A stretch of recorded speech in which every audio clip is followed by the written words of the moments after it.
Preface of the Book of the Dead. Recording by Patrick Seville.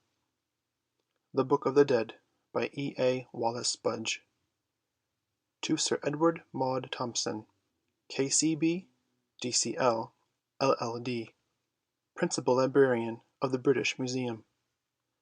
Dear Sir Edward, with great pleasure I avail myself of the opportunity of inscribing your name at the head of this work on the Theban Recension of the Book of the Dead, for you have taken no ordinary interest in its inception and progress and completion. I do it the more gladly, because I know that everything which concerns the religious beliefs of the ancient Egyptians, and the wonderful doctrine of the resurrection of the spiritual body and of its everlasting existence, which they evolved thousands of years before our era, has the greatest attraction for you.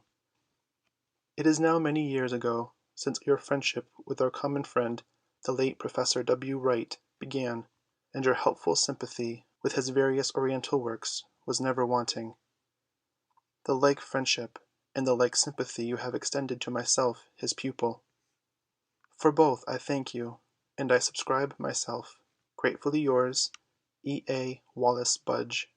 London, July 27th, 1897. Preface. The present volume forms part of a work on the Theban Recension of the Book of the Dead, which I have prepared for Messrs. Kegan Paul and Company, with a view of supplying an edition of the Egyptian text in hieroglyphic, a full vocabulary to the same, with copious references, and a complete translation, with introductory chapters upon the history, object, and contents of the Book of the Dead, in a handy form and at a moderate price. It is the most complete edition of the Theban Recension hitherto published, but further discoveries in Egypt may at any moment result in the recovery of papyri containing chapters at present unknown to us.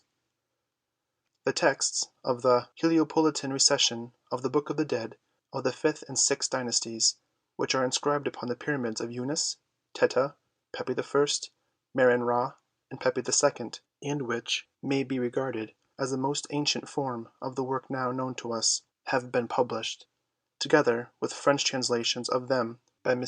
Maspero, in the various volumes of Recueil de Travaux, and separately under the title of Les Inscriptions de la Pyramide de Saqqara, Paris, 1894.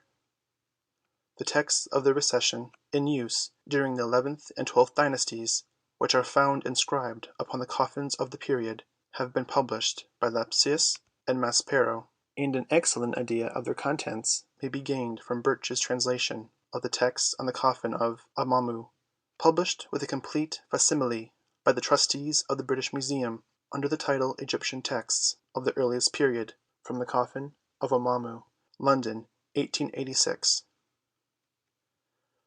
The texts of the Theban Recension, which was in use from the 18th to the 22nd dynasty, for example, from about B.C. 1600 to B.C. 900, and which is found inscribed on several papyri, both plain and illuminated, have been published by Birch, Mariette, Lehmann, Deveria, and others, and an eclectic edition of the Recension in use from the 18th to the 20th dynasty was published with variants and Einleitung by M. Naville in 1886. Translations of single papyri belonging to this period have been published by Deveria and Pierre, Guies, Lefebvre, Massey, Pliet, and others, and certain chapters of this recension have been translated and discussed by various Egyptologists. Texts, both hieratic and hieroglyphic, which were copied and illustrated for the priests and the priestesses of Amen during the 21st and 22nd dynasties, have been published by Birch, Lehmann, Lepsius, Mariette, and Maspero, and a fine example of the hieratic manuscript of the period following, entitled Rituel Funèbre, was published by E. de Rouge in 1861. Of the texts which represent the Sai'te Recension of the Book of the Dead, several manuscripts have been printed and described. The most important of these, however, is the famous papyrus preserved at Turin, of which Lepsius published a good copy as far back as 1842, entitled Das Totenbuch der Ägypter. The Book of the Dead, which was in use throughout the Greco-Roman and Roman periods, is well illustrated by the hieratic texts published and transcribed by Budge in the Proceedings of the Society of Biblical Archaeology, Volume 7, page 49, and by Libnian in his Le Livre Egyptri que mon Novliris, Leipzig, 1895.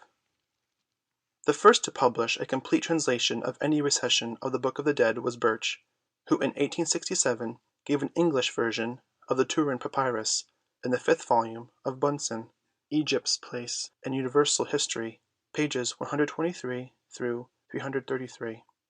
Notwithstanding the fact that the recension here translated is the Sayet, or latest of all, and that the text of the Turin manuscript is faulty in many places, Budge's rendering gave a new impulse to the study of the Egyptian religion, and it has formed the groundwork of the translations made by Egyptologists subsequently. The thing to wonder at is not the mistakes which he made, but that he was able, at that early date, to translate so much correctly. In 1882, Papyrus published a French translation of the Turin Papyrus, entitled Le Livre des Morts des Anciens Egyptiens, and in 1894 Davis published an English version of Papyrus' French translation at New York. Up to the present, however, no complete translation of the Theban Recension has appeared. Translations of single papyri, for example, the Papyrus of Nebseni, the Papyrus of Ani, the Papyrus of Sutnemes, the Papyrus of Nebked, etc., have been made by Deveria and Pierre, Guies, Massey, myself, and others, and a translation of the text published by Neville in his Totenbuch, and by others, was begun by Renouf in the Proceedings of the Society of Biblical Archaeology, Volume 14. Since the appearance of Neville's great work in 1886, several extremely important papyri have been discovered, and it is now possible to add to the texts of the Theban Recension, which he published, a considerable number of chapters, etc. From the Papyrus of Ani we obtained instructions to chapters 18 and 125, a hymn to Ra, a hymn to Osiris, texts referring to the judgment scene, all of which are new. Besides these, we gained from it a complete, though short, version of chapter 175, and the vignettes are colored with a care and beauty hitherto unknown in papyri of this class. Of greater interest textually, however, is the Papyrus of Nu, which the trustees of the British Museum acquired in 1890. It is, I believe, the oldest of illuminated papyri known, and it certainly was written in the first half of the period of the rule of the kings of the 18th dynasty. It is nearly, if not quite, as old as the famous Papyrus of Nebseni. Unlike many of the papyri of that date, it was written throughout by one man, probably Nu himself. As in all papyri, lines are omitted here and there, and in one short chapter is repeated. In it, however, are about 20 chapters of the Theban Recension, which have not hitherto been found, and several which have, up to the present, been only known to exist in single manuscripts.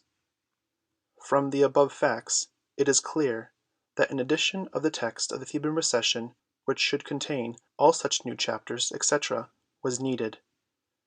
When a few years ago Sir E. Maunde Thompson suggested to me to make a translation of the Book of the Dead for popular use, I decided to do so, and to publish at the same time an edition of the Egyptian texts. For in these days the reader insists, and rightly, upon the reproduction of the original documents as far as possible, so that he may be able to control the renderings set forth by the translator. Since no papyrus contains all the chapters of the Theban Recension, and no two papyri agree either in respect of contents or arrangement of the chapters, and the critical value of every text in a papyrus is not always the same, it follows that a complete edition of all the known chapters of the Theban Recension is impossible unless recourse be had to several papyri. I have, therefore, made use of several, and as a result translations of about 160 chapters, not including different versions, hymns, and rubrics, are given in the present volume. I have also added translations of 16 chapters of the Sate Recension, both because they form good specimens of the religious compositions of the latter period and illustrate some curious beliefs, and because, having adapted the numbering of the chapters employed by Lepsius, they were needed to make the numbering of the chapters in this edition consecutive. My translation has been made as literal as possible, my aim being to let the reader judge for himself the contents of the Theban Book of the Dead.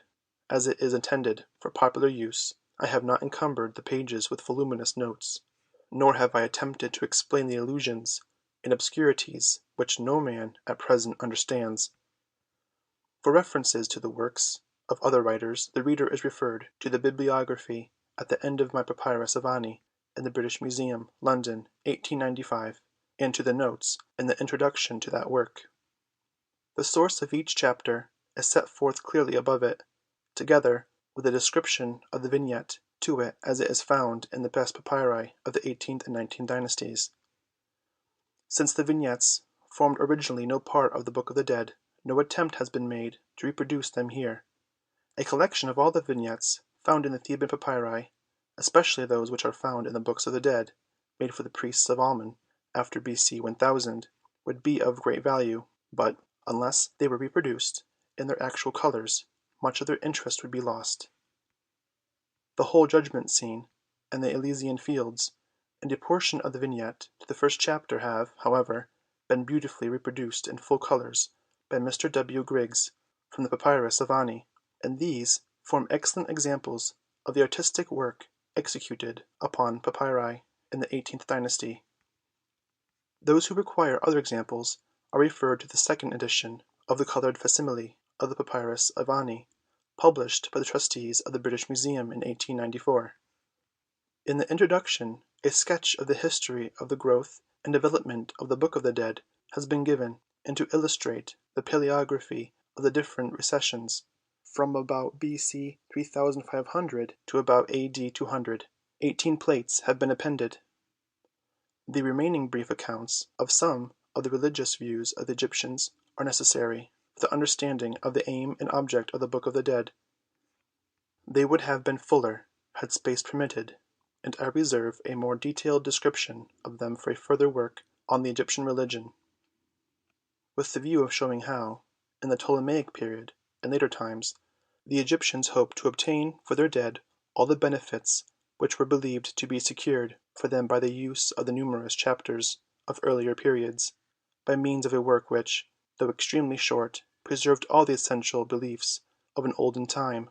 A translation has been added of the Book of Breathings from the text of the Papyrus of Karasher, British Museum, No. 9995. By means of this, in the extracts from the Pyramid texts given in my chapter on the Elysian fields, a comparison of the beliefs of the Egyptians in the earliest and latest times can be made. In a small volume accompanying the text of the Theban Recension will be found a vocabulary containing over 35,000 references, which has been bound up separately in deference to the wishes of many. In the case of uncommon words, every example of its use which occurs in the book is noted. For commoner words, copious references are given in order that the reader may the more easily compare their meanings in several passages. Finally, it is my duty to express my grateful thanks to the trustees of the British Museum for permission to print certain chapters of the Papyrus of Nebseni and of the Papyrus of Ani from the publications issued by them. My thanks are also due to Mr. Holhausen of Vienna for the care which he has bestowed upon the printing of the 3 parts of this work, and to Mr. Griggs for the colored reproductions from the Papyrus of Ani which he has executed with his usual skill. E. A. Wallis Budge, London, August 19th, 1897. End of preface.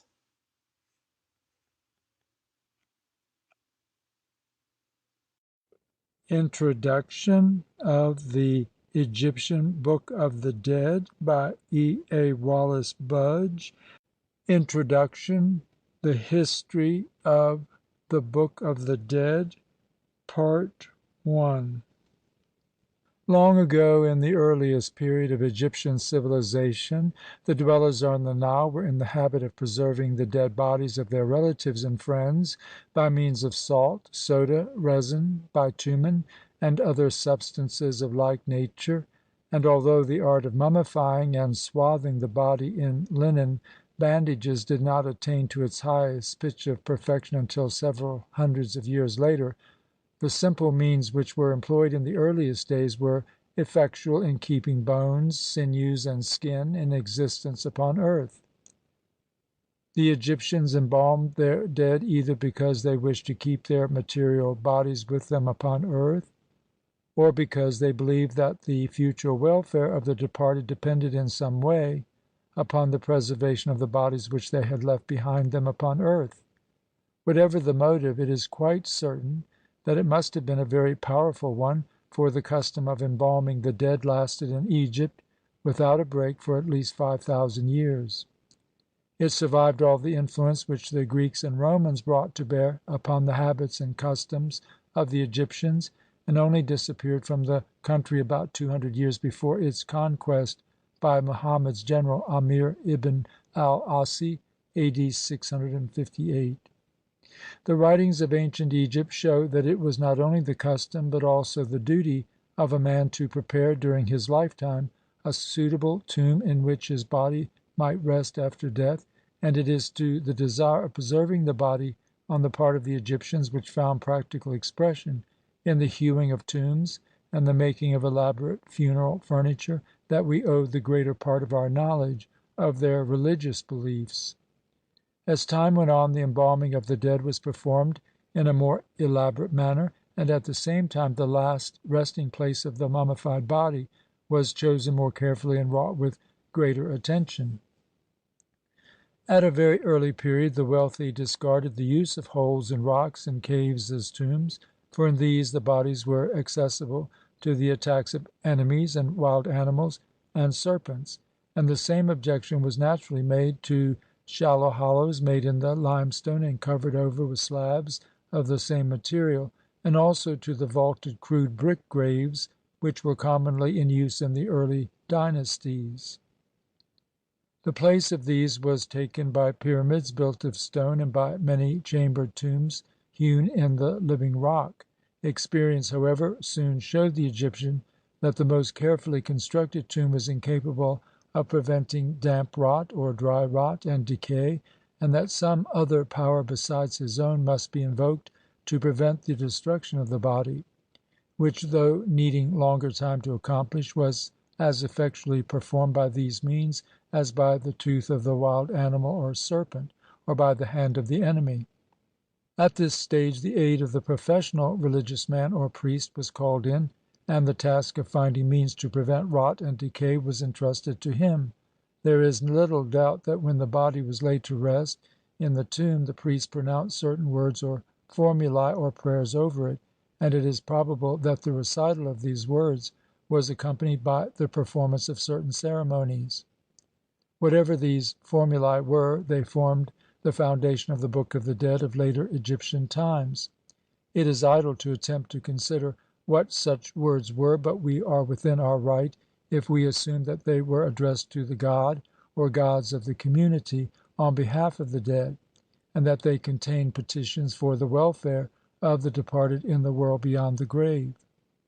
Such petitions would refer more to material than to spiritual happiness. Indeed, it is more than doubtful if the Egyptian at that time had developed any spiritual conceptions in our sense of the word, for although his ideas were very definite as to the reality of a future existence, I think that he had formulated few details about it, and that he had no idea as to where or how it was to be enjoyed. Certain portions of texts which have been incorporated into religious works of a later period show that the life which the Egyptian hoped to live after death was one similar to that which he led upon earth, and it is clear that he thought the preservation of his natural or material body to be in some way absolutely necessary for the attainment of this life. He hoped to have power to exercise all the natural functions of his body, and to be able to journey about at pleasure. Unless the body and all its members were preserved, such a life was impossible for him. The earliest monuments in Egypt of the historic period are tombs, and the universal testimony of these is to the effect that the Egyptian endeavoured to attain to this life by the embalmment of the body, and by the power which the texts inscribed upon his tomb, coffin, etc., could give him. And this was always so, for the earliest tombs prove that they were hewn out or built according to a recognized system which had become sanctified by antiquity, and that they were intended to keep intact bodies which had been treated with balms and balsams, unguents and drugs, and other similar preservative compounds. And the texts written upon them take the fact of the existence of a future life for granted, and assume that its duration will be infinite. The oldest tombs of this kind to which we can assign a date belong to the period of the second dynasty, about B.C. 4200. But there are some in existence which are remarkable for the extremely archaic grouping of the inscriptions upon the walls, and which may well belong to a very much earlier time. In this connection, the evidence supplied by the curious tombs which M. Amelino and J. de Morgan have recently excavated at El Amrah, a place situated about 5 miles from Abydos on the west bank of the Nile, is of peculiar interest. Here were found a number of oval graves sunk in the stony soil to a depth varying from 5 to 6 feet, wherein were the skeletons of human bodies lying upon their sides. Their hands were crossed before their faces, and their knees were bent and were on a level with their chests. With them were buried flints, small bronze implements, pottery ornamented and plain, stone vases, shell ornaments, etc. And though experts are divided in their opinion as to the exact antiquity of these objects, there seems little doubt that the oldest of them belong to the period of the dawn of Egyptian civilization, and that is sufficient for our purpose at present. A number of the skeletons from the tombs of El Amrah were submitted for examination to Dr. Fouquet of Cairo, who has found reason for declaring that they show traces of the bodies to which they belonged having been treated with compounds or substances used in embalming the dead. This fact shows that the friends and relatives of the departed who caused their bodies to be so treated must have considered that it would be of some benefit to them in their life in the world beyond the grave, and in so doing they were probably only conforming to a custom which was already old and well established in their day.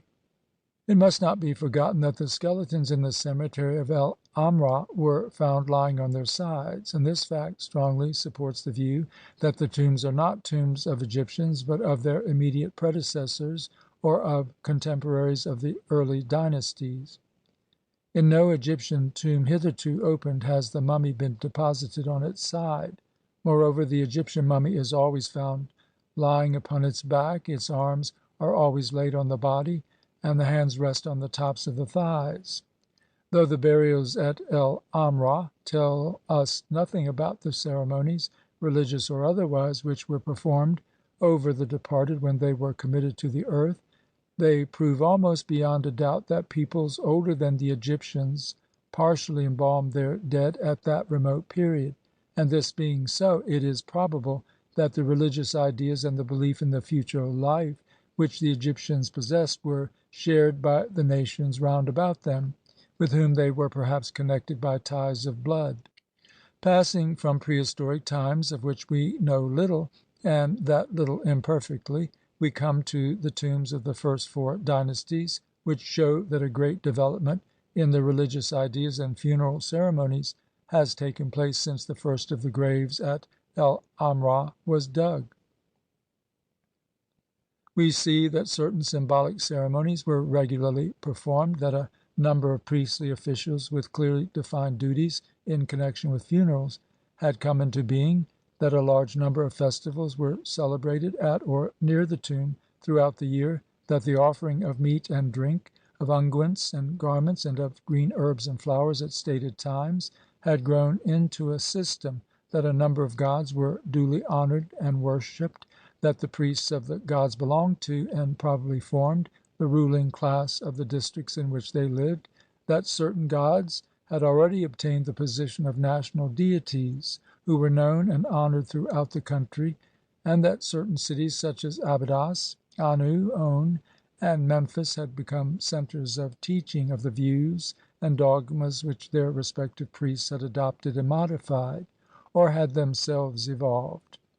It is quite certain that certain priestly officials lived and died, for the texts on their tombs bear witness to this fact. If the official lived, then the office to which he was appointed existed, and if religious books, the reading of which during the funeral was necessary for the welfare of the departed, had not existed, men would not have been appointed to read them. At this time we find that certain priests, called priests of the Ka, were duly appointed, and that they performed their ministrations in chapels of the Ka, which were attached to the tombs of kings and wealthy men. This shows beyond a doubt that the doctrine of the existence of a double of a man had been evolved, and the making of offerings to it at stated intervals at the tomb proves that it was believed to dwell therein, and that material meat and drink were necessary for its well-being. This is important also as indicating that the offerings were not consumed by the deceased himself, however needful the ceremony of offering them might be for his general welfare. Similarly, the sufferings, death, and resurrection of Osiris were well known in the period of the early dynasties, and it is probable that he became the type of the resurrection of man in Egypt long before the religious texts which assume it, and which call him the god and king and judge of the dead, passed from oral tradition to inscribed papyrus. A study of the religious texts of all periods proves that the great fundamental religious ideas of the Egyptians remained unchanged from the earliest to the latest historical times, and it seems that they must have been received by the early Egyptian priests in much the same form as that in which they handed them on. The doctrine of immortality and everlasting life, and the belief in the resurrection of a spiritual body, are the brightest and most prominent features of the Egyptian religion. They survived all the theological theories and speculations of the various schools of religious thought in Egypt, and to them generations of men clung with a firmness and tenacity marvelous to consider.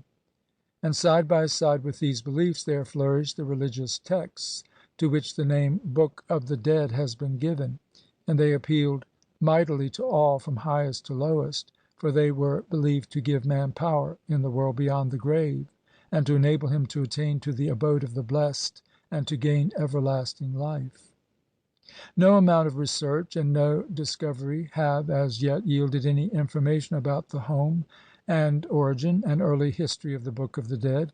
It seems pretty clear that, as said above, the first form of all of the Book of the Dead consisted of the words or petitions addressed to the god of the city, or to a collection of supernatural powers on behalf of the deceased by relatives and friends, and that such petitions referred to material rather than to spiritual things. That they would increase in number and in length as time went on is only what is to be expected, and the nature of their contents also would vary according to the rank and position of the deceased. At first they were recited only and not written down, and it is probable that they existed in this form for a very long period. At length they were done into writing, but this, I believe, only took place when the professional religious men or priests began to be doubtful about the meaning of some of them, and uncertain about the way in which they should be written. The priests wrote them down to preserve them, and thus endeavoured to keep without further corruption texts which already in their day had become exceedingly old and difficult of understanding. The writing materials which they employed for this purpose are unknown. It is hardly possible that they inscribed their texts upon stone, for had they done so, remains of such inscriptions would certainly have been found ere this. In Egypt, at all events, the commonest writing material was the papyrus, and the hieroglyphic for book or writing being in the earliest times a roll of papyrus tied round the middle with a string of the same material, it is probable that religious texts were first written upon papyrus rolls. The syllabary or alphabet, or both, employed by these early scribes would probably be hieroglyphic or pictorial, but no specimen of it has come down to us. It is not likely that the signs used for writing the texts would be wholly alphabetic or wholly syllabic, for in the earliest inscriptions known to us both kinds are used. Where and by whom the texts of the Book of the Dead were composed is also unknown. There is no good reason for assuming that they are the offspring of the minds of Libyans or dwellers of Central Africa. They cannot be the literary product of savages or negroes. There is no evidence to show that they are of Semitic origin, and the general testimony of their contents indicates an Asiatic home for their birthplace.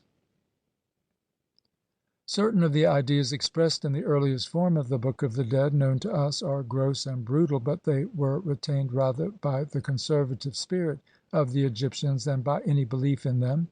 Their reverence for ancient writings and customs is too well known to need comment here. That such texts should suffer modification as time went on is only to be expected, but we may be sure that the original purpose of them remained unchanged, and that all really essential ideas and beliefs of a fundamental character found expression always in the same way. Wherever its original home may have been, or whatever was its origin, or whoever were its authors, it is quite certain that the Book of the Dead in a connected form is as old as Egyptian civilization, and that its sources belong to prehistoric times to which it is impossible to assign a date. We first touch solid ground in the history of the Book of the Dead in the period of the early dynasties, and if we accept one tradition which was current in Egypt as early as B.C. 2500, we are right in believing that certain parts of it are, in their present form, as old as the time of the first dynasty.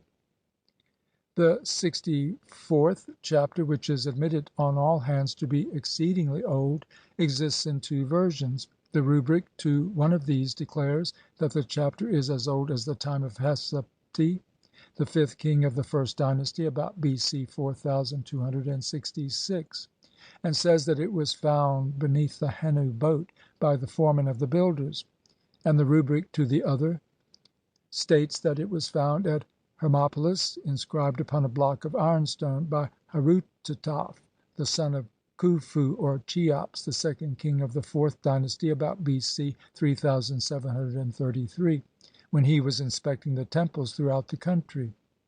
These opinions find expression upon coffins of the 11th and 12th dynasties, and in papyri of the best period, that is to say, from about B.C. 1600 to B.C. 1000. And though one makes out the chapter to be some 600 years older than the other, both agree in assigning to it a date which is coeval with the early empire. It is difficult to know what is exactly meant by the word found.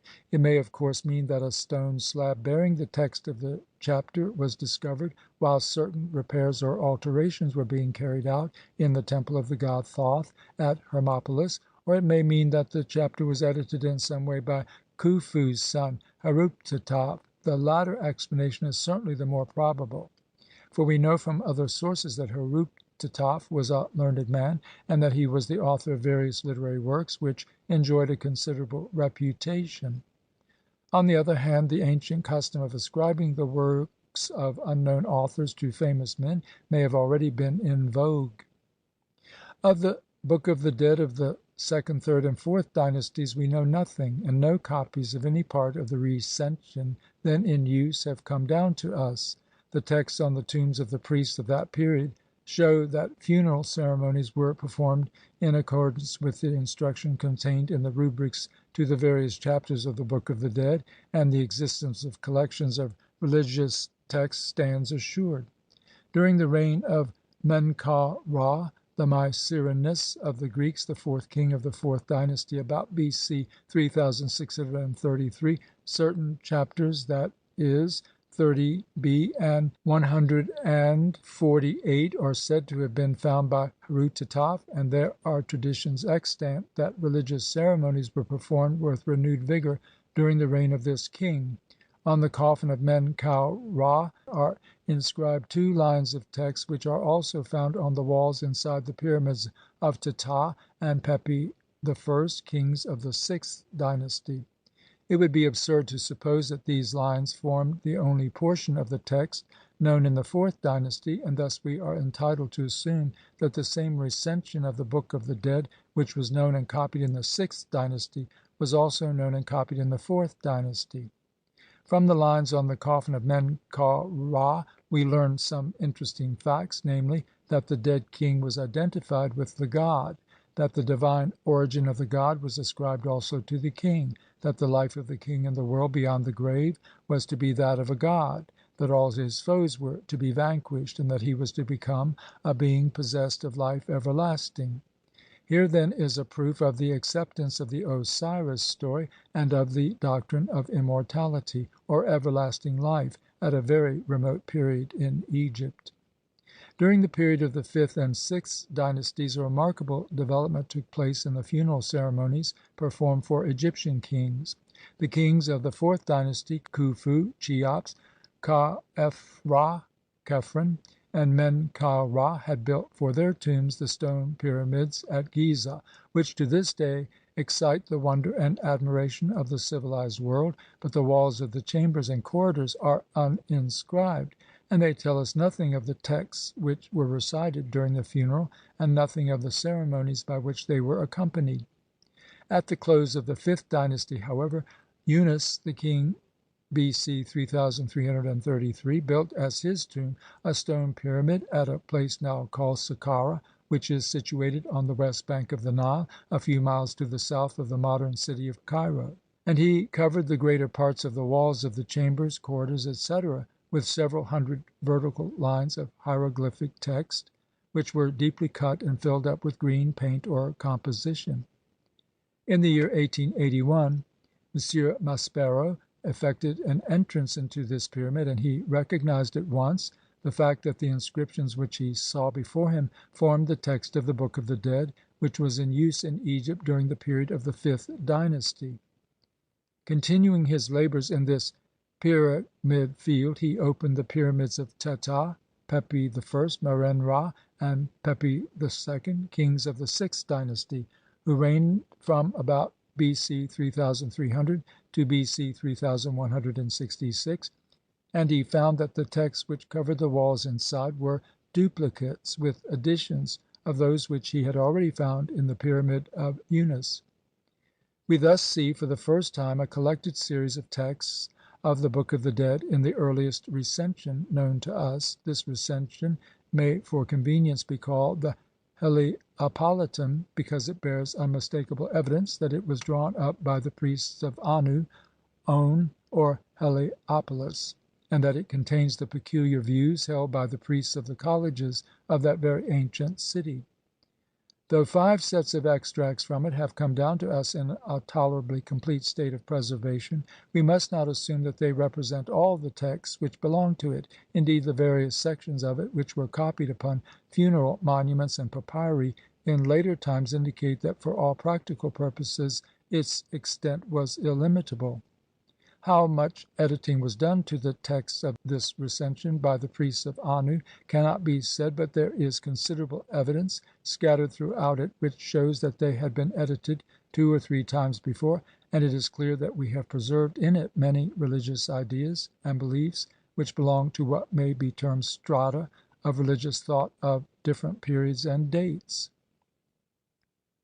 Some of them certainly go back to a period in the history of the Egyptians when they celebrated their triumphs over their enemies in a brutal and savage fashion, and others belong to a time when their ancestors stood but little higher on the ladder of civilization than the barbarous tribes who lived on their western and southern frontiers. The Heliopolitan recension of the Book of the Dead consists of a series of paragraphs, each of which is introduced by the word recite.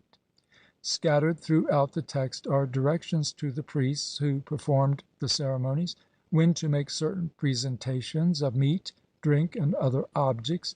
In later days the rubrical directions were written at the ends of the sections, and titles were given to the sections, which henceforth became special chapters, intended to produce certain definite results.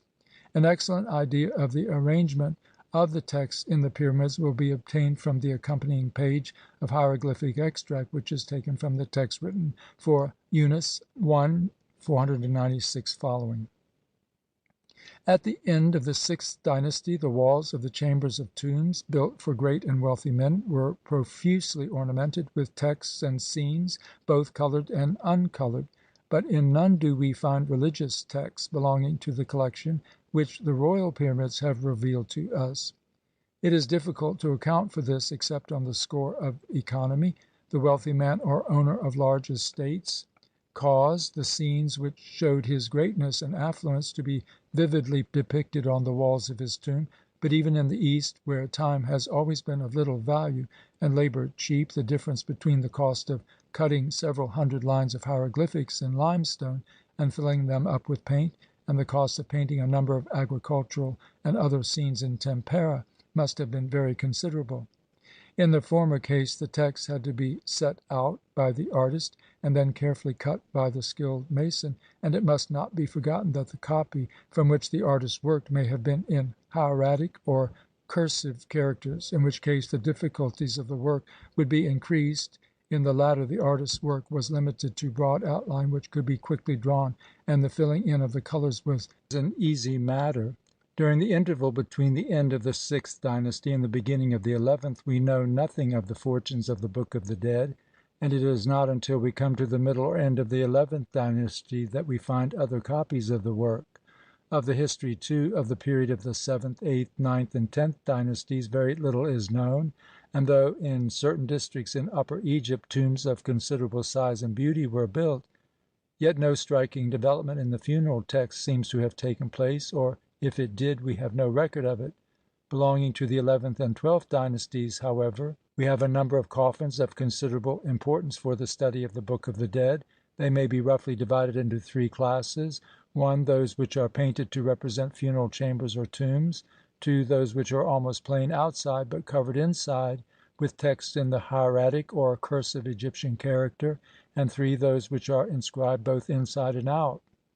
The texts are usually traced in black upon the plain surface of the wood, the chief inscriptions which record the name and titles of the deceased being painted in large hieroglyphics, either in a vertical line down the length of the cover, or in a horizontal line round the upper part of the four sides of the coffin. On the right hand side at the foot is often painted or inlaid the double Utchat, or so-called symbolic eyes. Plates 1 and 2 illustrate as far as possible, without the use of colors, the arrangement of the text on such coffins. The scene in Plate 1 is from one end inside of the famous coffin of Amamu. The border with its pattern of rectangles is painted in bright colors, red, green, and yellow, and all round the upper part of the sides are painted the principal objects which form the usual offerings to the dead, and a prayer that the deceased may have such things offered in his tomb for ever. Here we see vases and jars of various shapes and sizes, filled with unguents and cosmetics, the names of which are given in the line of hieroglyphics above them. They are set upon a stand, broken examples of which have been from time to time found in tombs. Each of the vertical lines of text begins with the word recite, a fact which shows that the text was usually inscribed upon the walls of tombs. Plate 2 gives an extract from the text inscribed upon the coffin of Sebekah, preserved at Berlin. It will be noticed that the hieroglyphics have begun to assume a conventional form, and that they do not so readily suggest the objects which they represent. We notice, too, that the various sections on such coffins have specific titles attached to them. In other words, they have become chapters. As the pyramids of the 5th and 6th dynasties do not all contain the same selection of extracts from the Book of the Dead, so the coffins of the 11th and 12th dynasties do not all contain the same selection of chapters. This fact shows that the selection of the extracts and chapters did not follow any general rule, but whether it depended upon the will and discretion of the scribe or the deceased cannot be said. Down the length of the bottom of the coffin inside was frequently painted a band of white, across which were traced in blue wavy lines to indicate water. This probably represented the celestial Nile, or the stream upon which the deceased hoped to float to the Elysian fields. We must note in passing that at the period when these coffins were made, no pyramids were inscribed with extracts or chapters from the Book of the Dead. In other words, it was found both cheaper and easier to write the text with ink or colors upon planks which could be afterwards pegged together to form coffins. This custom resulted in the curtailment of the selection of texts, and in less than 1,000 years after the religious texts in the pyramids of the fifth and sixth dynasties were cut, we find that certain portions of them had fallen into disuse. We have already seen that a period lies between the sixth and 11th dynasties, during which we know nothing of the Book of the Dead, and again during the period which lies between the 12th and 18th dynasties we know nothing of it. With the beginning of the 18th dynasty, the Book of the Dead begins a new phase of its existence, and a development of its history as interesting as it is unexpected is before us. From pyramids the transition was to coffins, and now the transition is from coffins to papyri, and here again economy probably played an important part. Inscribed pyramids and sarcophagi and coffins would necessarily be only made for royal personages and for great and wealthy folk, but a roll of papyrus was, in comparison with these, a very inexpensive thing, especially if the surfaces of an ordinary scribe were employed in inscribing it. End of Introduction. The History of the Book of the Dead, Part 1. Introduction, Part 2 of the Egyptian Book of the Dead by E. A. Wallis Budge. Introduction, The History of the Book of the Dead, Part 2. The greater number of the copies of the Book of the Dead inscribed upon papyri have been found at Thebes. Indeed, those made in this city are of such importance that to the recension of the work which we commonly find in use in Egypt from the 18th to the 22nd dynasty, the name Theban has been given. We owe them chiefly to the scribes and priests who were attached to the powerful confraternity of the priests of Amen-Ra, the king of the gods, and speaking generally, the best manuscripts are found in their tombs and coffins. Their original home of the texts which they copied was, of course, Memphis or Heliopolis, and there is reason for believing that during the earlier centuries of their existence they did little more than adopt the religious views and doctrines of the sages of the north. As time went on and the worshippers of Amen obtained greater power, this god was slowly but surely made to usurp the attributes of the older cosmic gods of Egypt, and eventually, as we see in chapter 171, his name is included among those of the old gods of the Book of the Dead. The papyri inscribed with copies of the Theban recension of the Book of the Dead vary in length from about 15 to 90 feet, and in width from 12 to 18 inches. In many cases the various pieces which form the papyrus are so carefully put together that it is almost impossible to see where one piece ends and the other begins. In the early part of the 18th dynasty the text is always written with black ink in vertical columns of hieroglyphics which are separated from each other by black lines.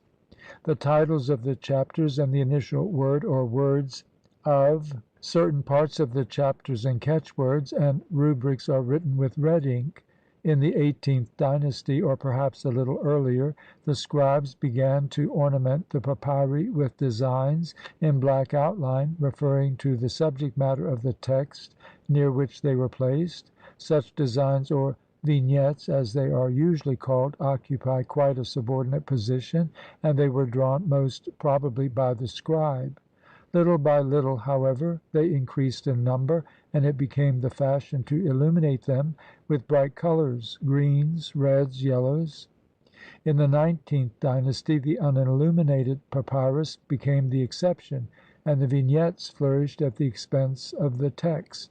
An idea of the beauty of a fully colored papyrus of the best period may be gained from the frontispiece to this volume, and from the plates which face pages 19 and 170, and plates 3 through 8 will illustrate the characteristics of good manuscripts of the 18th and 19th dynasties, except as to color.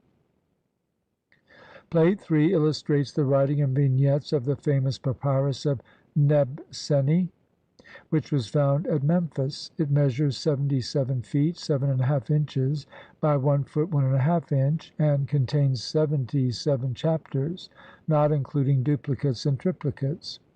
The vignettes are traced in outline and are remarkably well drawn, and both vignettes and text appear to be the work of one scribe, probably Nebseni himself. The Papyrus of Nebseni was apparently written early in the 18th dynasty. Plate 4 contains a vignette and a piece of text from the Papyrus of Nu, which was found at Thebes. It measures 65 feet 3½ inches by 1 foot 1½ inch, and contains 131 chapters. Though shorter than the Papyrus of Nebseni, the texts inscribed on it are more numerous, for the writing is smaller and the lines are closer together. Some of the chapters have vignettes, but they occupy an entirely subordinate position, and the coloring is not as fine as that found in documents of a later date. The date of this papyrus cannot be much later than that of Nebseni. On plate 5 we have an example of the very fine bold writing which is found in the Papyrus of Ani, which was found at Thebes. This document measures 78 feet by 1 foot 3 inches and contains 66 chapters. It is the finest of all the illuminated papyri of the 18th dynasty, and from an artistic point of view its value is greater than that of any other papyrus. It is made up of 6 distinct lengths of papyrus, which have been neatly joined. The text was written by several scribes, and the vignettes are the work of more than one artist. An examination of the document shows that the artist's work was done before the text was written. At times the space needed for the text was miscalculated, and the scribe was compelled to reduce the size of his writing, and even to write words on the colored border within which text and vignettes are enclosed. The first 16 feet of the papyrus were inscribed probably by Ani himself. The other sections were written by scribes of the same school, probably after his death. The hymn to Osiris on plate 6 is probably in Ani's own handwriting, and the characters are formed with an attention to detail not often found elsewhere. The vignettes and text on plate 7 show the work of 2 scribes and 2 artists, and also show that the inscribed portion of one section was done on a larger scale than was contemplated in the earlier sections. Here we see that the borders had to be enlarged to make the join. From this we see too that the planning of a papyrus was a matter which was left to the discretion of the artist and scribe. And when we consider that the Papyrus of Nebseni contains duplicates and even triplicates of some chapters, and that the Papyrus of Ani contains 2 copies of chapter 18, one with an introduction and one without, slightly differing from each other and having the sections of the vignette arranged differently, it is clear that even the best scribes did not tie themselves to any one plan or method in preparing a copy of the Book of the Dead. We may note, too, that in the Papyrus of Ani a large section of the text of chapter 17 has been omitted by the scribe, probably because the artist had not left sufficient space for the whole chapter. In the text, moreover, several palpable errors occur, but on the other hand we have in the vignettes descriptions of mythological scenes, names of gods, etc., which occur in no other text. Among these worthy of special mention are the judgment scene and the accompanying texts, and the vignette to the 17th chapter. Plate 8 gives us a vignette and a few lines of text from the Papyrus of Hu Nefer, a scribe and superintendent of cattle who flourished in the reign of Seti I, about BC 1370. The cartouche of the king affords conclusive proof as to its date. This document is remarkable from many points of view. It is the shortest perfect manuscript of its class known, measuring 18 feet by 1 foot 3 3/8 inches. The vignettes are beautiful specimens of the artist's work, and the scene in which the performance of the ceremony of opening the mouth is depicted is the most perfect known. But the vignette to Chapter XVII is imperfect when compared with that of the Papyrus of Ani. The copy of Chapter I is so good that M. Naville employed it as the standard text in his Tatenbuch, but the copy of Chapter XVII is so incomplete and incorrect that he found it useless even for purposes of comparison. Here again we see that the vignettes were executed at the expense of the text. In spite of this, however, the papyrus is valuable, for it contains a hymn to Osiris by the god Thoth, which is not found elsewhere in the same form. The text is written in a good bold hand, but with little attention to the details of the characters, and the judgment scene exhibits many peculiarities, both in respect of text and arrangement. Plates 9 and 10 illustrate the vignettes and the hieratic and hieroglyphic texts which are found in Books of the Dead of the 20th dynasty. In Plate 9 we see the royal mother Netchemet standing behind her son Herheru. The dress and ornaments of these royal personages show the change which has taken place in such matters since the 18th and 19th dynasties, and in the manner of depicting them. The colors of the vignettes are more crude, the delicacy of design and of execution alike has departed, and a comparison of the text with that of the Papyrus of Nu shows that the skill of the scribe had deteriorated. The hieratic text on Plate 10 gives an excellent idea of the writing of the period. In the 20th dynasty, Books of the Dead inscribed for the priests of Amen began with a vignette, either plain or colored, in which the deceased was seen making offerings to Osiris or to the gods of Thebes.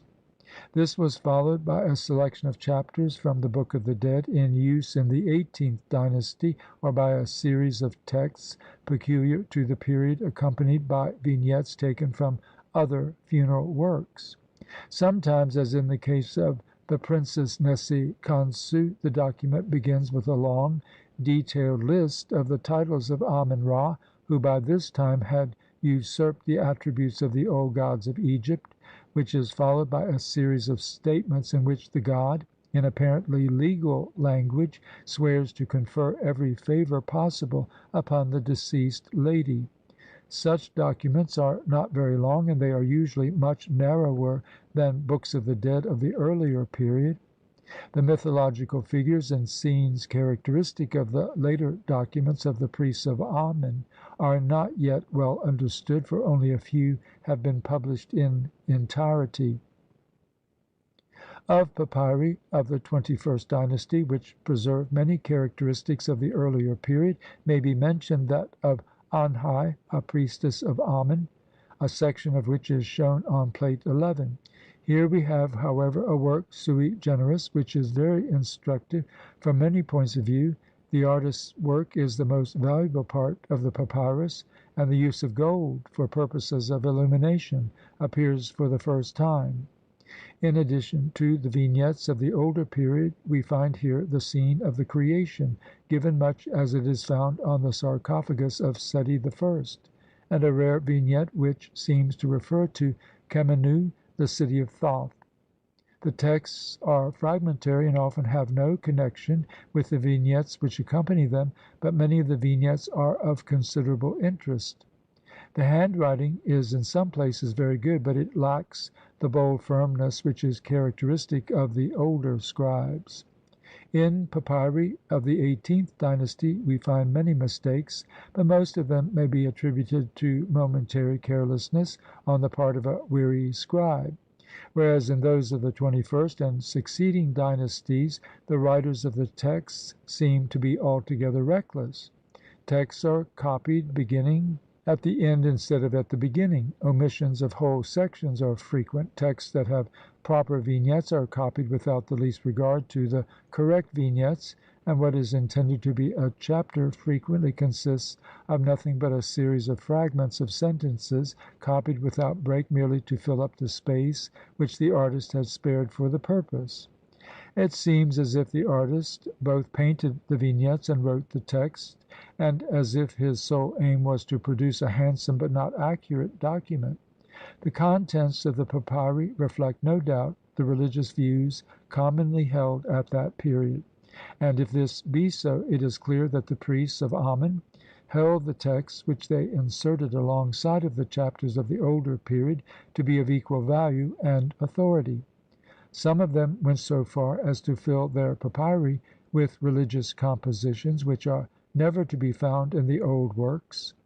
In Plate XII we have a vignette with a few lines of text from the papyrus which I believe was written in the 22nd dynasty. The artist's work is a copy, or rather a very poor imitation, of the illuminating of the 19th dynasty, and the text consists of a series of compositions referring to the offerings which were to be made to the gods of the Qerti, or divisions of the underworld. Strictly speaking, these have nothing whatever to do with the Book of the Dead, but in the opinion of the scribe they were equally efficacious. In the same dynasty a large number of copies of selections of chapters from the Book of the Dead were written in hieratic, with vignettes traced in outline in black ink. In some of these the papyrus measures about 40 feet by 1 foot 6 inches, and in others the dimensions are considerably less. An idea of the appearance of such papyri may be gained from Plate XIII, which illustrates both the fine drawing and small but clear hieratic writing of the period. It is probable that the Books of the Dead, written in hieratic during the 20th, 21st, and 22nd dynasties, belong to a recension different in many respects from the Theban, but that such recension is akin to the Theban there is no doubt whatever. In both the chapters have no fixed order, and in both the chapters have special titles, a characteristic which distinguishes them from the sections of the Books of the Dead of the 5th, 6th, 11th, and 12th dynasties. It is tolerably easy to identify the papyri which were inscribed before B.C. 900. In fact, as long as the power of the priests of Amen was paramount at Thebes, the copies of the Books of the Dead which were inscribed for them reflect the prosperity of the confraternity. But when it became necessary for the priests to hide at Der el Bahari the mummies of the kings and queens who had been their greatest benefactors, and troublous times came upon them, everything relating to the rites and ceremonies connected with the dead suffered, and the relatives and friends of the dead were obliged to do for them not what they would but what they could. Eventually, it would seem, a time came when no Books of the Dead were written, and this period corresponds, I believe, to the final failure of the domination of the priests of Amen. This is not the place to lament the mistake which the priests of Amen made when they tried to rule Egypt temporally as well as spiritually, or to regret the policy which made them exalt their god Amen above the older gods of the country, whom the people had known and worshipped from time immemorial. It is sufficient to know that in each matter they failed. They lost their own temporal power as the result of their intrigues, and at best they only succeeded in obtaining for their god a place side by side with the old gods. It must, however, not be forgotten that we owe some of the best and finest copies of the Book of the Dead to scribes who had married priestesses of Amen, and who were themselves attached to the brotherhood. With the rise of the kings of the 26th dynasty to power, the Book of the Dead enters upon a new lease of life, and a general revival of ancient religious customs took place. The temples were repaired, ancient and long forgotten texts were recopied, and artists and sculptors took their models from the best works of the masters of the early empire. Early in this dynasty, it appears, the priesthood which succeeded the priests of Amen awoke to the consciousness of the fact that the texts of the Book of the Dead needed re-editing and rearranging, and they set to work to try to put some system into them. How and when exactly the work was done we know not, but it is probable that it was carried out by an assembly or college of priests. We have seen above that scribes tied themselves to no one plan in making their copies of the Book of the Dead, and that the work of the artist on the vignettes, which were subordinate matters originally, was at times allowed to drive the text from the papyrus. In the best papyri, too, the selection of texts copied is never the same, and the order of them is never the same. In fact, each papyrus had a plan of its own.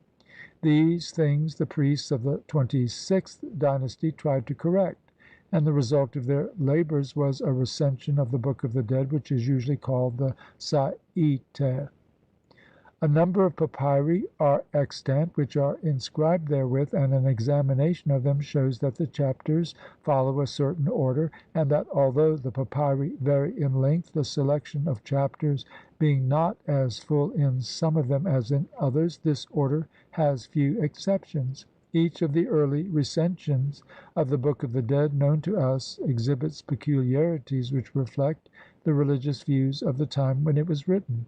And the Sa'ite recension is not an exception to the rule, for included in it are 4 chapters, 162 to 165, which have no counterparts in the papyri of the older period. They are remarkable also for containing a number of foreign words. It has been suggested that these chapters are of Nubian origin, and if so, it would be interesting to know the circumstances under which they were inserted in the Book of the Dead.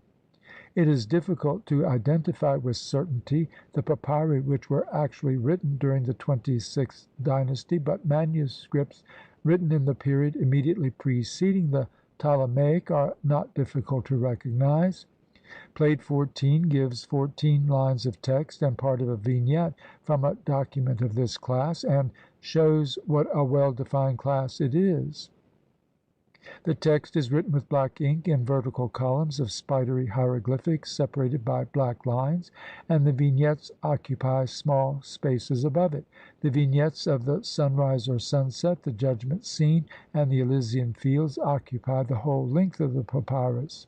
Sometimes the vignettes are all mixed together, but even when colored they lack the artistic appearance and good work of the illuminated papyri of the 18th, 19th, and 20th dynasties. The recension in use in the Ptolemaic period is well illustrated by Plate 15, which is reproduced from Lepsius' edition of the Turin Papyrus. This papyrus is probably the best and longest manuscript of the class known. The selection of chapters is remarkably full. The number of chapters, however, is not 165, but 153. For 3 of them, chapters 16, 143, and 150 are in reality vignettes, and 9 others, chapters 48, 49, 73, 107, 111, 120, 121, 129, and 139 are duplicates of chapters found in other parts of the papyrus. The titles of the chapters, catchwords, parts of rubrics, etc., are written in red.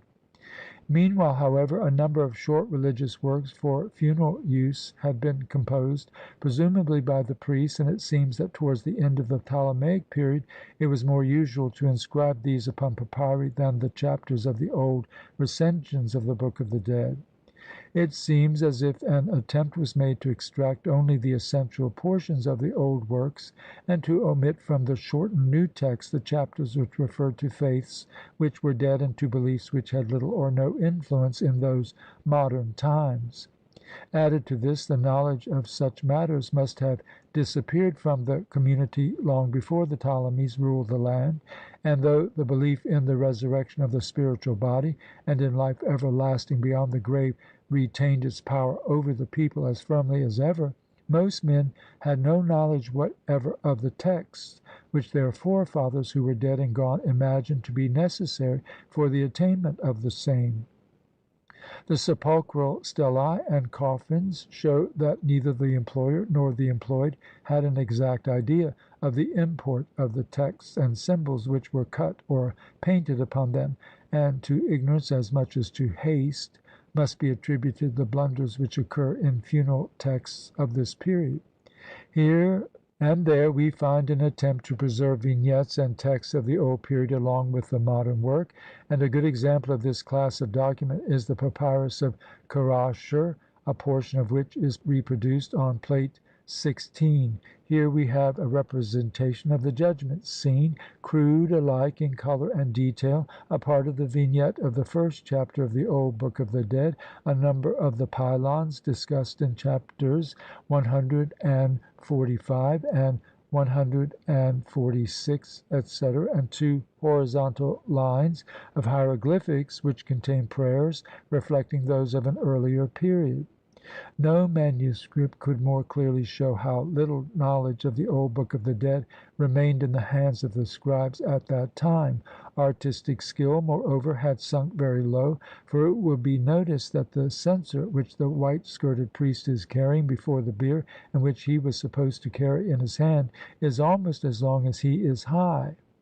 The coloured portion of this papyrus is followed by 3 columns of text in hieratic, which form the work entitled Shai-on-Sensim, or Book of Breathings, wherein we find no hymns and no addresses to the gods, and in fact no words which do not directly refer to the future life of the deceased in the world beyond the grave.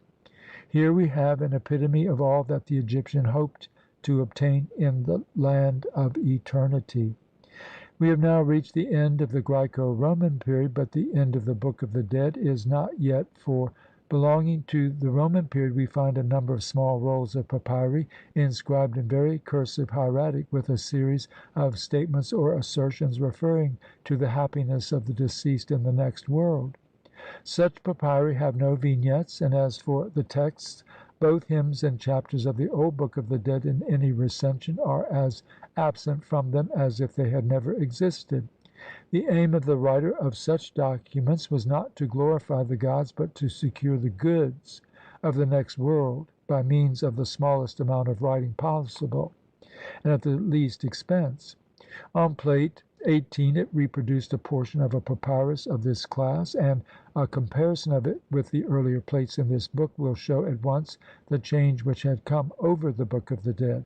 What form the Book of the Dead took in the early centuries of the Christian era cannot be said, but it seems not to have died out utterly, for selections from it are found copied upon the outer and inner swathings of mummies and upon coffins of the Roman period.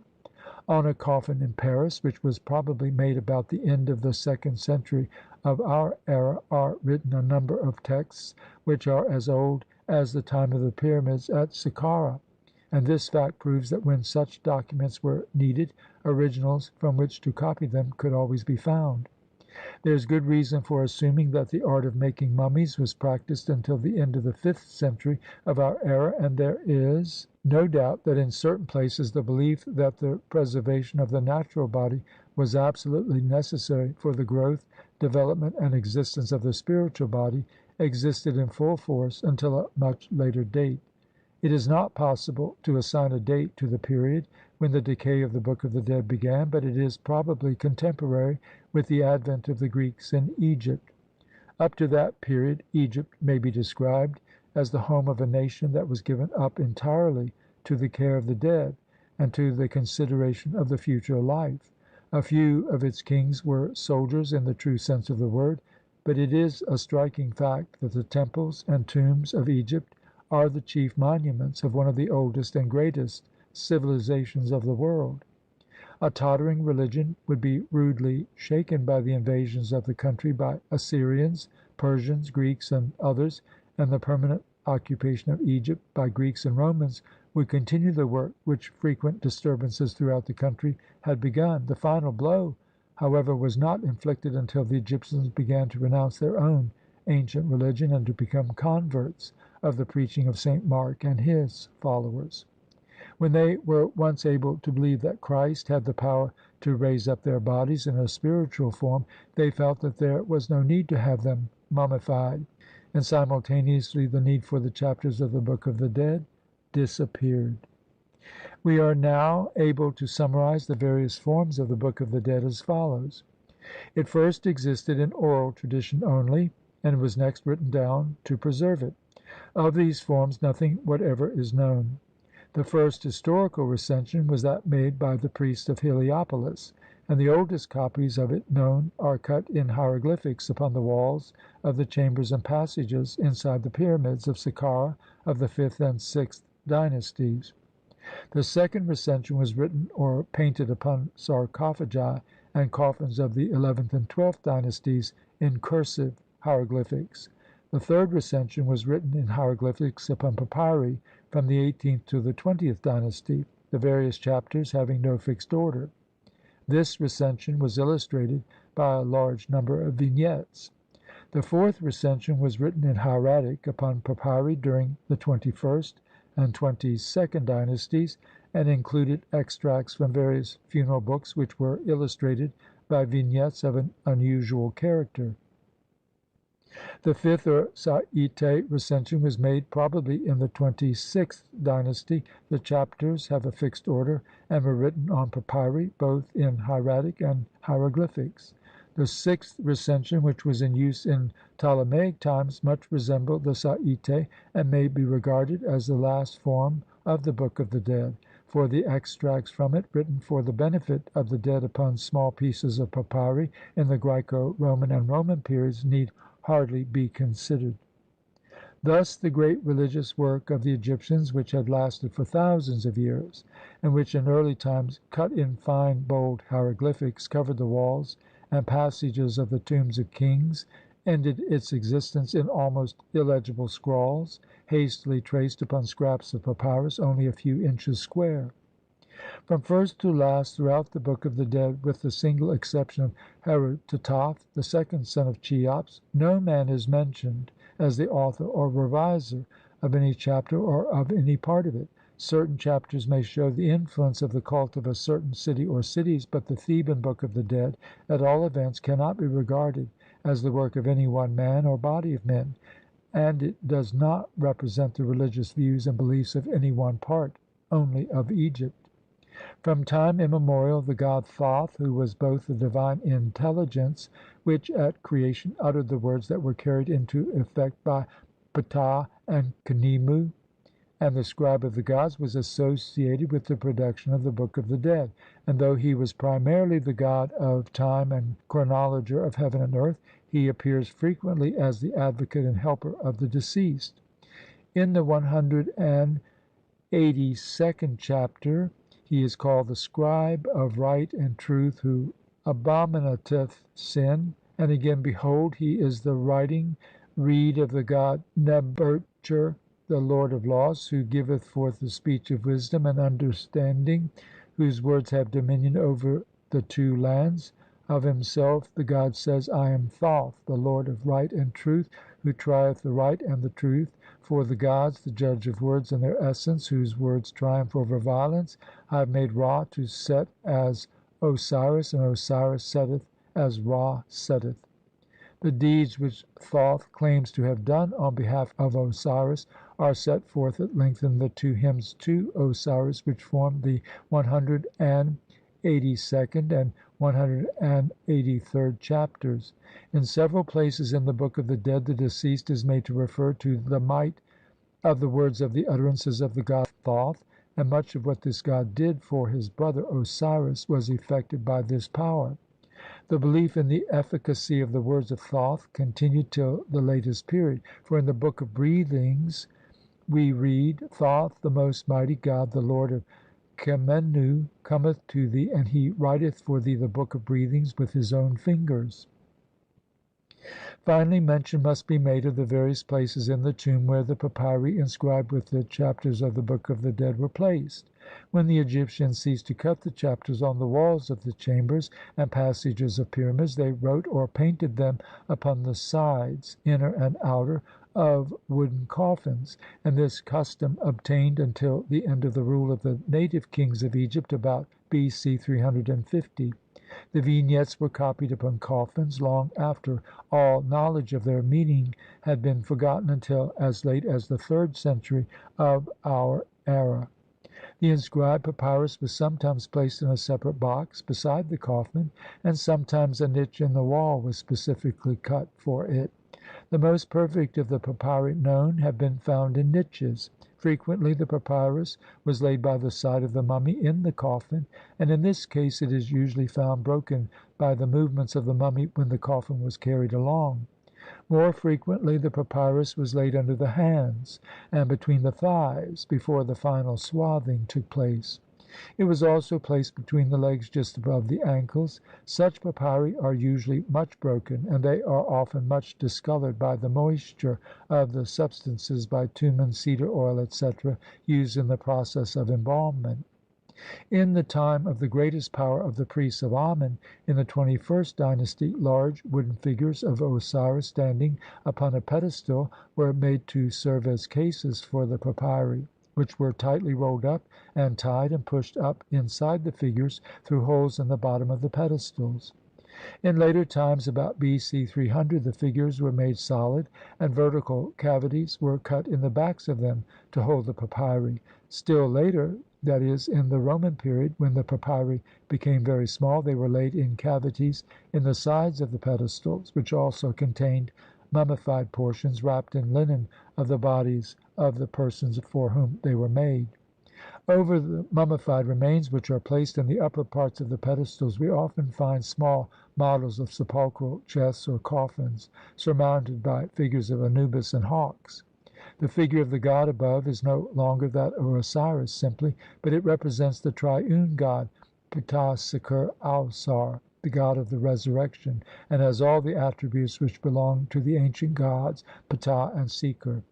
In this trinity the creator of the world, the sun, and Osiris as god of the dead were represented. Some think that Ptah in this trinity represents the personification of the period of incubation which follows death and precedes the entry into eternal life. The exact position of Seker cannot be definitely described. He is usually depicted as a mummied body with the head of a hawk, and he sometimes holds in his hands the emblems of power, rule, and sovereignty which belong to Osiris. He is said to be the incarnation of the Apis bull at Memphis. End of Introduction. The History of the Book of the Dead.